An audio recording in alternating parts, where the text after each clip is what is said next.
more days custody to K. Kavitha. So this is the update which was shared by our legal correspondent just a while ago, that K. Kavitha's custody has been extended by 3 days. Remember, ED has sought 5 days of custody, but now the custody has been extended by 3 days. The court has granted 3 more days of custody of K. Kavitha in the Delhi excise policy case. And so this is the latest update that's coming in. Meanwhile, K. Kavitha has also filed a bail plea after the bail plea was rejected by the Supreme Court yesterday. But the latest update that's coming in is that her custody has been extended by 3 more days, whereas the ED was seeking 5 more days of custody, but the court has now granted 3 more days of custody. Ananya Bhatnagar is back with us with more details on this. Ananya, over to you. The court has now granted 3 days of police custody remand of K. Kavitha in this particular case, and very clearly and categorically both Arvind Kejriwal and K. Kavitha in all likelihood would be confronted.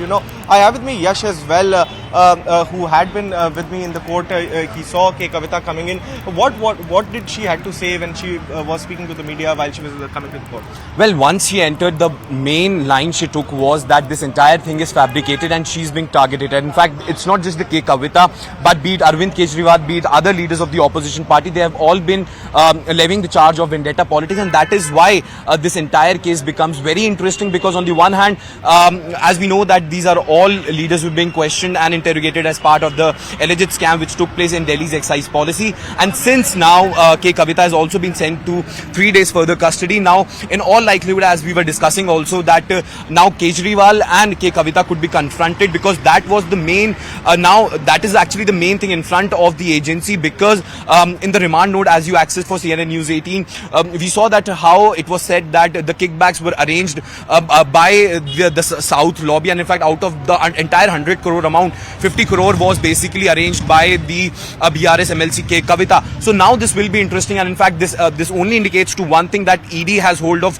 both K. Kavitha and Arvind Kejriwal, and this entire net will only further with the going probe.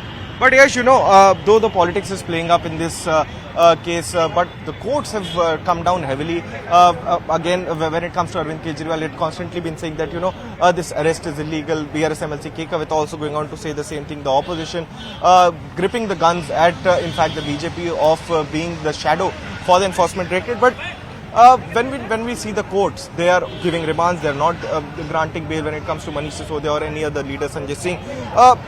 How is the politics playing up, and what is the BJP's defense in this? See, the BJP is continuously maintaining only one thing, that you can say that BJP as a party is playing politics, but on the other hand, the BJP says that the law is taking its own course, and in fact the courts are doing what they have to as per the procedure of the law, because we have seen how the bail application of Manish Sisodia was actually rejected by the highest court of the country, and that is why the BJP is upping the ante on the other side, because they feel that, and in fact if we largely look at the only allegation which has come from the opposition is that all the agencies are working on the behest of the ruling dispensation. But when it comes to court, the opposition has always maintained that they always have faith in the rule of the land, and in fact that is why they always say that at the end, be it any agency, but the court is the one which will grant them relief. But the BJP on the other hand always maintains that, see, you can call us corrupt, you can call us, you can actually raise questions or not, but how can you raise questions on the court of the country, and in fact on the Supreme Court of the country?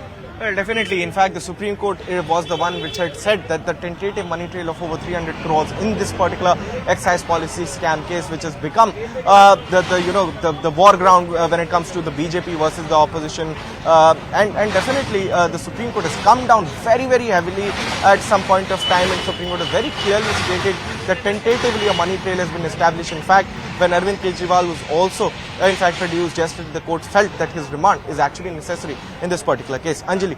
Right, Ananya. So what lies next for K. Kavitha in this particular case?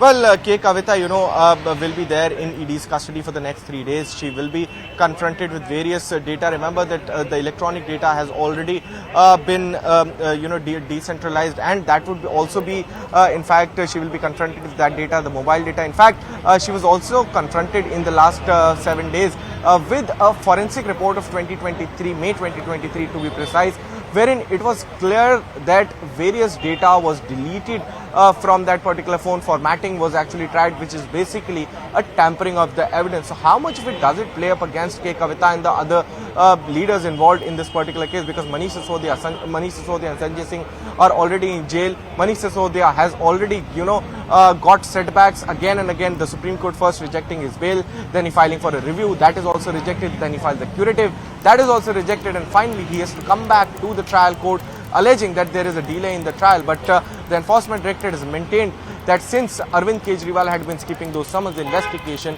was not able to proceed further.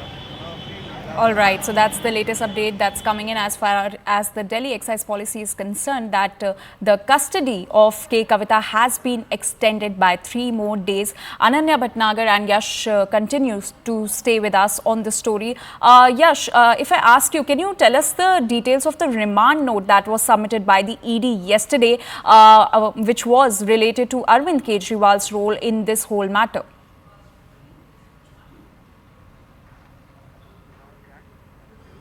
All right, Ananya, if you could give us the details of the remand note which was submitted by the ED regarding Arvind Kejriwal's role in the Delhi excise policy case.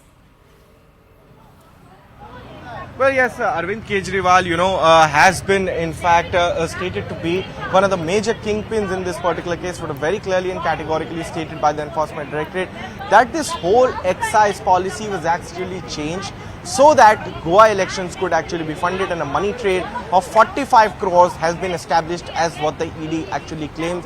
In fact, Hawala transactions are also involved, various statements of various people, including those who had received those chunk of cash, and in fact various, most important being a statement of March 2024 that was of a AAP candidate from Goa who has confirmed that he was given payment in cash, and various other people who were involved in various entertainment companies who were hired for the Aam Aadmi Party's campaign in Goa have confirmed that there is a cash payment that was done. The ED's question is, where did that cash come from? It is exactly this kickback is what in fact the Enforcement Directorate alleges is that was used to actually fund that particular election campaign for the Aam Aadmi Party. And this is the major allegation, because since the very beginning of this case, Manish Sisodia was the first one to be of these top leaders to be arrested, then Sanjay Singh, and now finally the Delhi Chief Minister also inside the jail. In fact, it's the unprecedented, it's a very unprecedented event